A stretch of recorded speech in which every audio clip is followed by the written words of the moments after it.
Okay, looks like we are live again. Welcome there, Mark. I'm just checking this, but what title of this one I've put, we get the clients we deserve. And I just want to open up the discussion on how we can improve the clients that we get also with that. But I will just check that we are actually away, and we are. So let's dive straight into it, mate. You wanted to bring up this topic today, and I think it's a good one, because a lot of people do complain about the clients that they're getting. And, the easy answer is take it back to, our ideal client identification and, creating the avatar and doing the research and all of that. But what were your thoughts on this today? Well, I think that this is the common approach, this the way we're all trained to do, but we're missing something even before we create that avatar. And this is, I think, goes to the absolute root of the whole thing. And that is, what's the problem that we're trying to solve? How painful is that problem? How big is that problem? I see so many clients of mine and others as well. I just was coming off a mastermind call right now with another group, and that's what they were complaining about, was their quality of their client. Sure. And it was just so perfect because it lined up with what we were going to be talking about today. I'd already spent some time, and basically is if the client is not facing something that is significant, that they've been wrestling with for some period of time, you're not going to engage with a high value client. When people realize that they're putting up with a situation for weeks or months or years because it was not painful enough to make a decision to move, you're not going to get a good client. Mark, can you give us an example of what something may be? Because I know that you deal with clients in the kind of tens of millions of dollars, like they've got huge turnovers, Right. and you transform those businesses and bring them back to huge profits and all sorts of things. So can you give us an example of what they're dealing with that is so urgent? Totally. So classic example, 40-year-old company, 10 million in revenue, just running along, putting $1 million plus a year, into the net profit. They're happy as they can be. Yep. Their biggest client they've had for 32 of the 40 years, and they're doing a great job with them. But the problem is that 32-year-old client, because they've done such a great job, they become complacent. And it's not like they're not doing their job. They're doing everything that they normally would do. And there's a change within that client company. People got promoted. The key people that they worked with for years and years got moved into a new area. And they found themselves facing new managers that said, hey, let's look at all these relationships because this is my ship. I'm the captain of the ship now, and I'm looking at everything. And within a period of 2 months, they found themselves on the outside looking in to their largest client, who was 5 million of their $10 million. All of a sudden, that problem, which was not a problem before, and they were willing to put up with bad communication and poor, timelines, last minute problems, they'd always bail them out. They were a fixer. Yep. And everything was fine until it wasn't. And then all of a sudden it was like, oh my God, we can't operate like this. We can't operate with the people now. And then you throw COVID in on top of that, and holy criminy, now you've got a real mess on your hands because the remaining clients are impacted. Yep. So this is what got me thinking, is that I have a lot of clients because of COVID. It has rocked their world, as it has for so many businesses. And for the first time, many of them in the longest time ever. They're having to look at their business differently.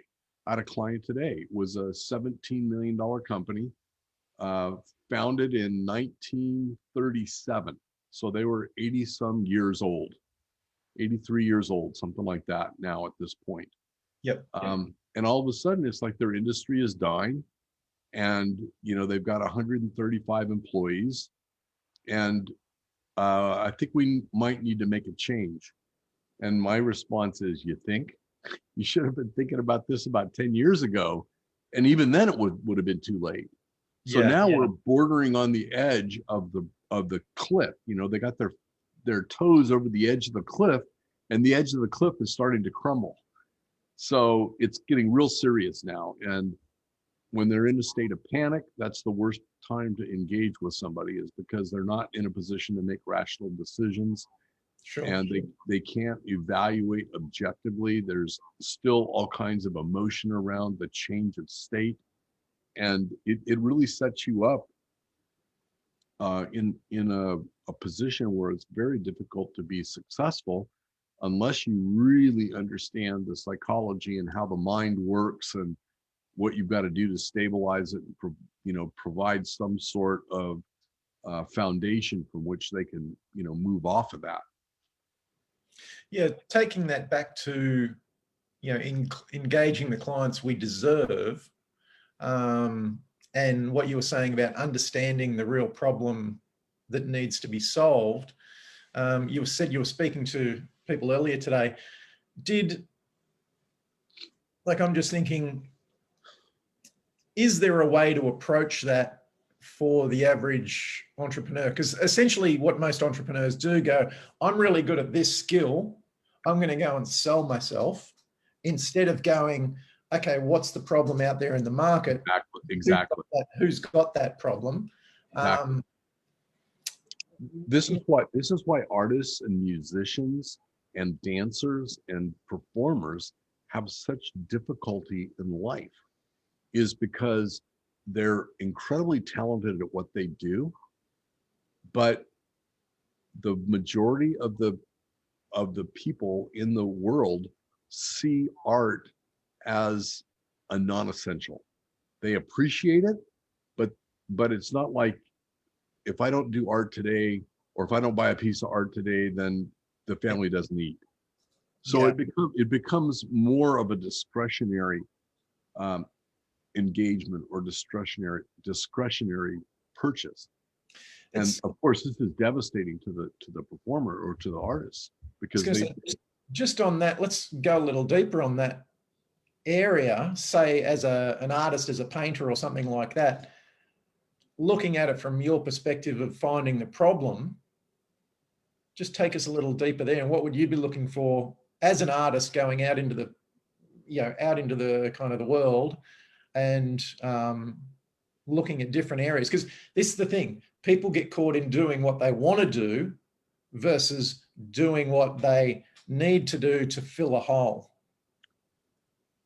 Yes and no. I think that there is a place for everyone if you're really good at what you do, and you can get paid for what you do, and you love what you do. You got 3 of the 4 key elements to the purpose of life. Yeah. And the 4th component of it is the world needs what I've got. And in the case of an artist, yeah, that's always the big one, because it's easy to be passionate, it's easy to have skill, but that being wanted or being needed for an artist is, as you say, it's a discretionary. It's not a must have. We don't have to have paintings on the wall, that we don't consider them life or death yet. Money we need, business advice we need, financial advice we need, health advice we need, that sort of thing. How would you approach it as an artist? So as an artist, this is Maslow's hierarchy, a textbook example.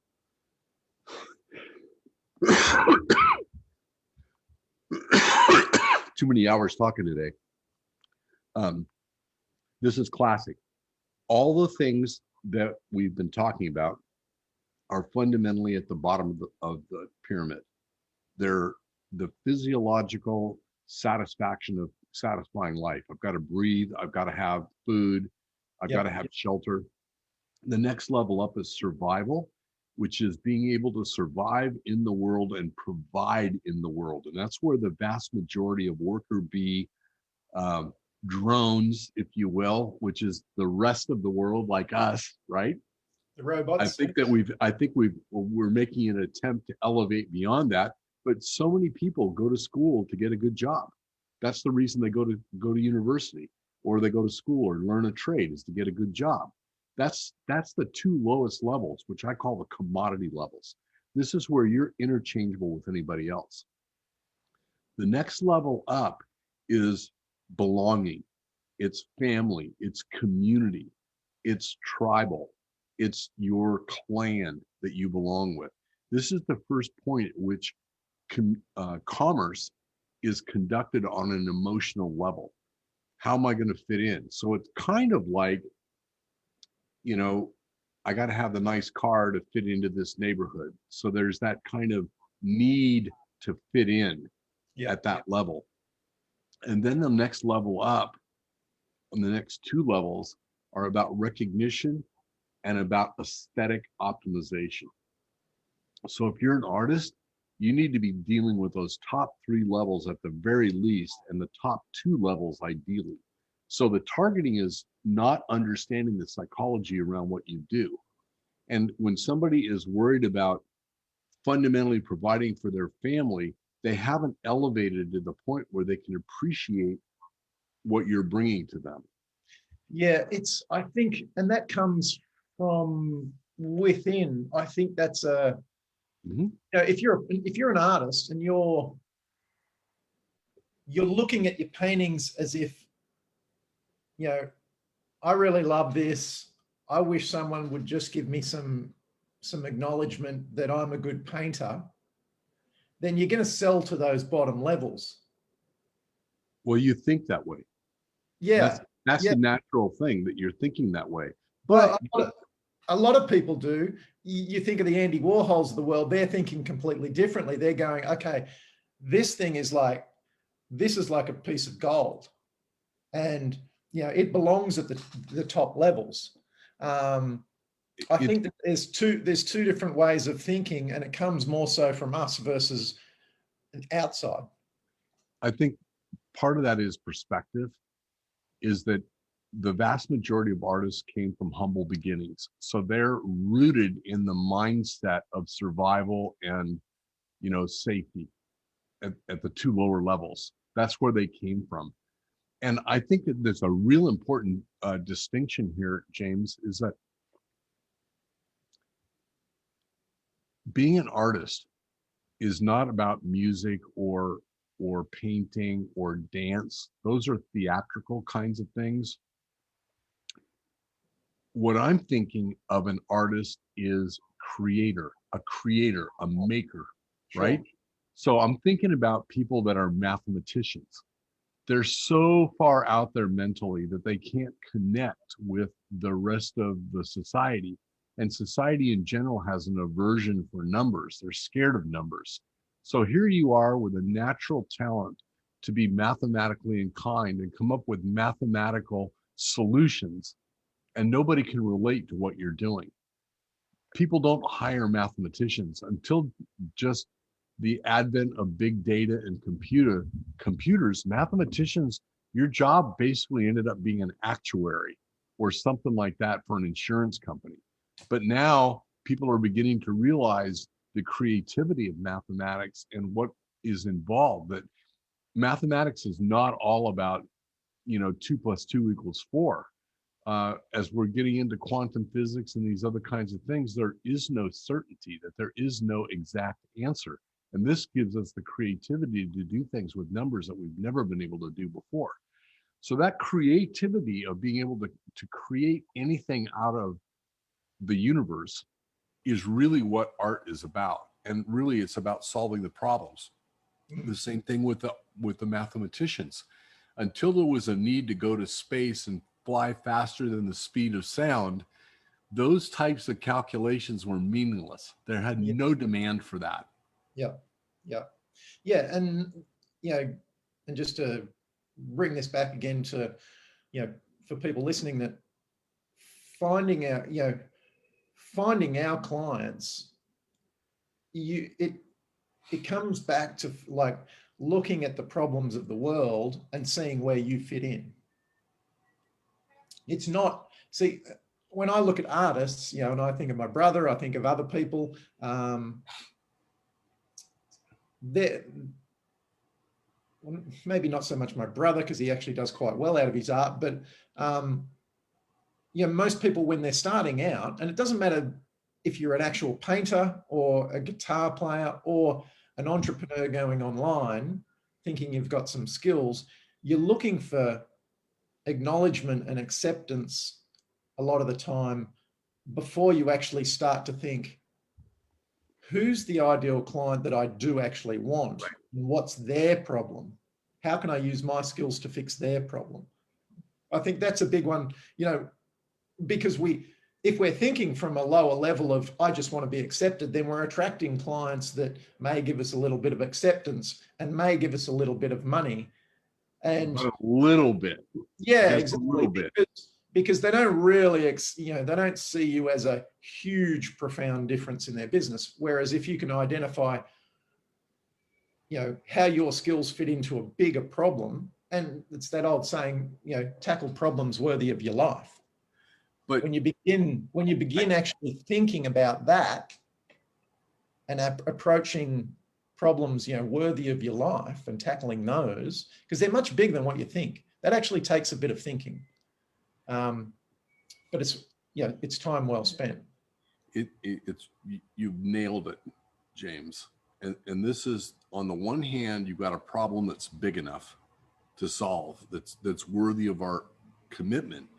On the other hand, can you solve it?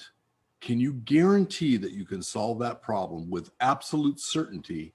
And can you do it quickly?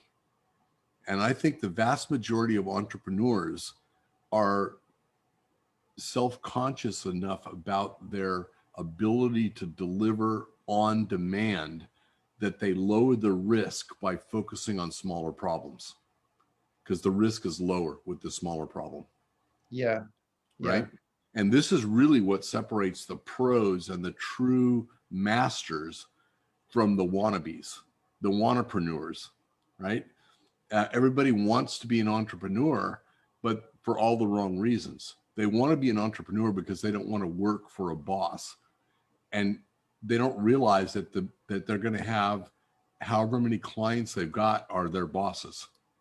So they go from out of the frying pan into the fire, in the sense that I had one boss, now I've got 200 bosses.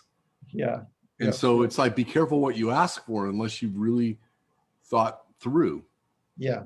Yeah. And I think, going back to just tackling problems worthy of your life, if you like, and this is something I heard years ago, and I think I actually came across this doing the Landmark Forum. You may have heard of that. Oh, sure. I did that, and I went through their whole course of the advanced course and SLP and all those sort of things, SELP.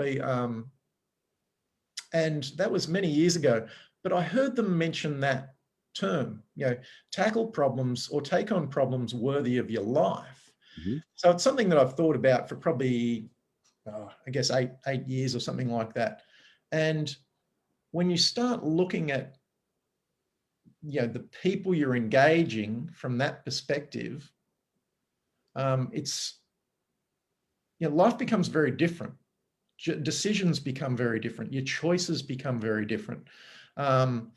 Whereas I think a lot of people look at clients as little bits of money.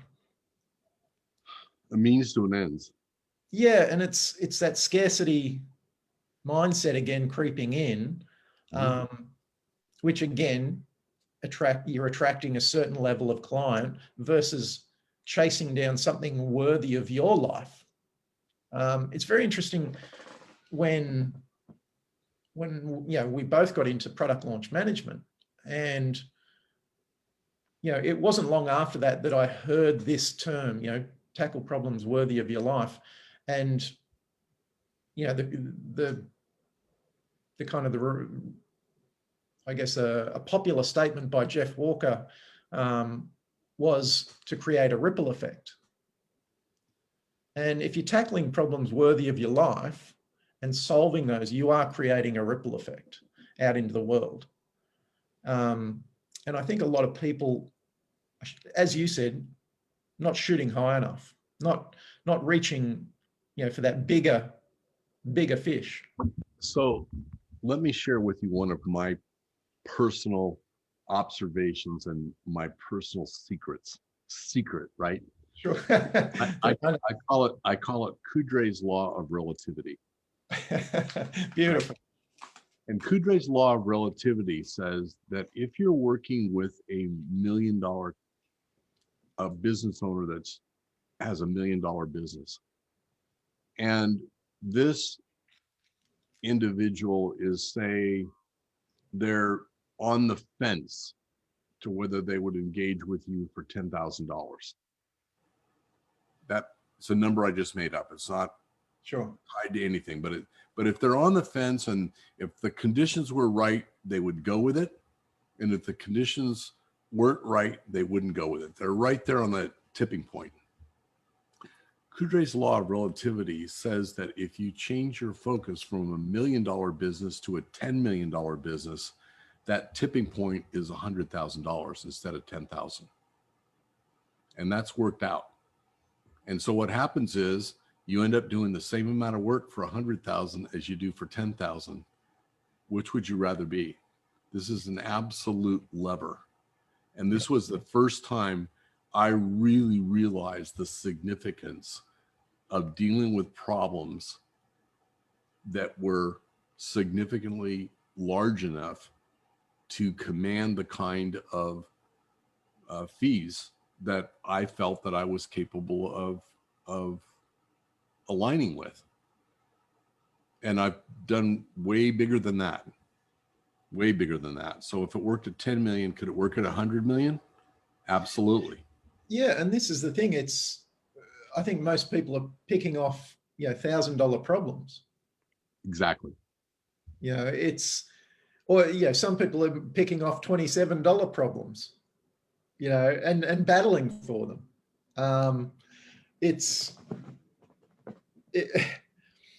Again, it's crazy actually. Problems worthy of your life. Are you worth $27 or 100,000? Right. And the truth is, I think we all have the potential to solve those $100,000 problems or even $1 million problems. It comes back to what's inside of us, and are we willing to put ourselves on the line? And this is the thing, we get the clients we deserve, intending that we get the clients that we're responsible for. Mm-hmm. And it comes back again to that self-confidence level of, can I deliver for this client at this level? And if you've never delivered at that level before, you are doubting yourself. It's self-doubt. Yeah. And I tell clients when I engage with them, there's only 2 reasons that you will not be successful if you work with me. And those 2 reasons are that you don't believe the program will work. And if that's the case, we shouldn't be even talking. And the second reason is you don't believe that you can make it work for yourself. And that self-doubt is the biggest limitation, because I've got a track record of solving really, really big problems. Yeah. But there's been a lot of clients that all the pieces were in place and they just couldn't make it happen because they injected their own friction, the wrong people in the wrong positions, doing the wrong things at the wrong time, and not providing enough leadership to step up and say, that's not what we need now. This is what we need now, and this is what I'm expecting from you, and this is what success is going to look like. That's called vision. And that's one of the fundamental foundations of leadership, is having a vision, knowing where you're going to go and what's going to get you there. Yeah. Yeah. Yeah, I think that's a big one. It's it's always easier to take the easy path. And I think too, James, this is another thing that I was wrestling with over the weekend. I had a couple of phone calls on Saturday, which I usually don't take calls on Saturday, but this time I did. And one of the persons that I was talking with said, well, how do I know that I need you as a coach? How do I know I need a coach? And my response was, no matter how good you are in any area, everybody needs a coach, because the coach can see the rough spots and can help you through it. But more importantly than that, you're a smart person. You're in business. You're a risk taker. You can figure this out on your own. The question is, will you figure it out in a year or 5 years or 10 years? Or would you rather figure it out in 3 months? And that's why you need a coach, is a coach is going to get you there faster. Yeah. And I was going to say, I have to say, I don't like the term coach. I don't either. I hate it. I prefer personal fitness trainer for business. Well, I think it's more of a guide and a sounding board, and like, sure, at the end of the day, we can guide people on what they should do, but they need to be able to implement that themselves. So I kind of consider like myself more of a sounding board and a guide, because it's often, we're having conversations and I can give my experience and give direction, but not everyone can implement that, can implement direction. So I often get kind of annoyed to be honest, annoyed at the word coach, and probably because out in the marketplace there's so many coaches now, and it's so overused, and it's not a I don't think there's a lot of quality coaches out there, and that, I guess that it sets the stage for that lower dollar figure, which is a real shame. I think, being able to separate yourself in a market and being able to request the higher dollar figure, you do need to separate yourself from the common coach kind of thing. And that goes across any marketplace, even advisor, anything like that. You have to come in with a different conversation. We can look at professional sports.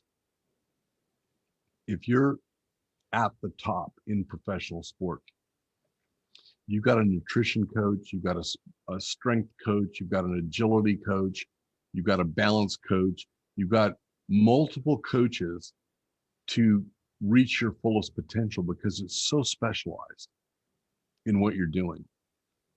And it's the same thing in business.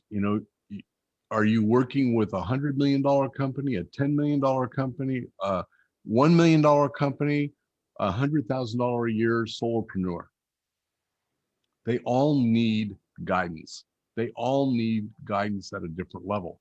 The kinds of things that a solopreneur that's making 6 figures today, the things that they need are completely different than somebody that's at 10 million or a million. Yeah. Because now they can't do it all themselves. They've got to have other people around them. So now you've got organizational issues, you've got leadership issues, you've got vision issues, you have communication issues. There's all sorts of factors that come into play. So part of the success of finding the right client is being able to meet that potential client on their journey where they are, not you, where they are. Yeah. And if you're okay meeting them at that point in their journey, if it's not too elementary for you, or you view it as being the first step to rebuilding the foundation and that it's a multi-year process. It's all in how you look at it and how you engage. When we get clients that are not a good fit, it's because we haven't met them on their journey in the same place. We're in a different place than they are. Yeah, exactly. Yeah. And we're trying to, that's where scarcity comes back in. We're trying to essentially manipulate something for a monetary result or for some other result. We're forcing an outcome. Yeah, forcing an outcome. And it's,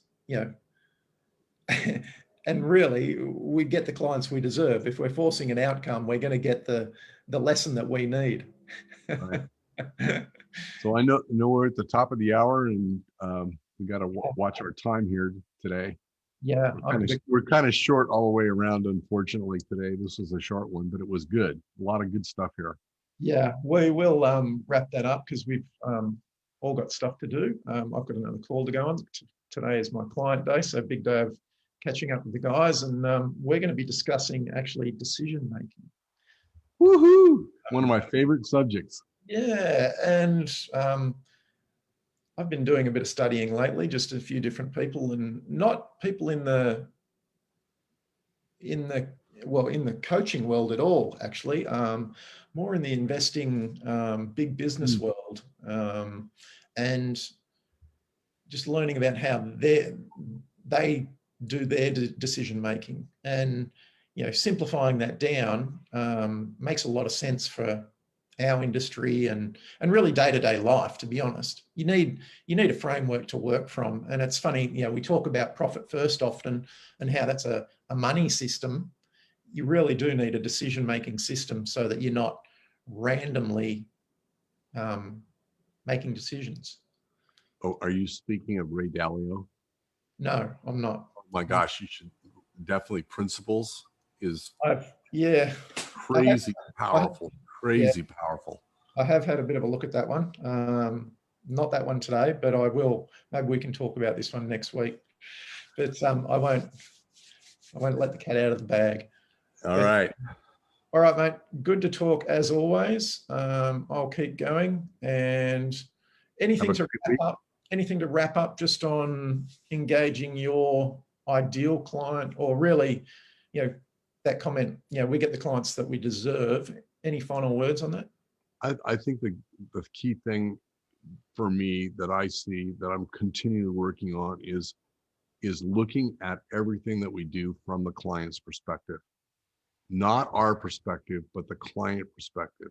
And when you have 100% client perspective, it takes on a whole different world in terms of risk and investment and commitment and time and action and everything else. So I think that acting more from a client position, it makes it so much easier to craft your offer and craft your solution for them, because you can be empathetic to where they are. Yep. I'll just remind everyone to take on problems worthy of your life, and approach your clients with that in mind, that if they're not challenging you, it's probably not worth pursuing. All right, mate. Good to see you again. We'll talk again next week. All right. Have a great week.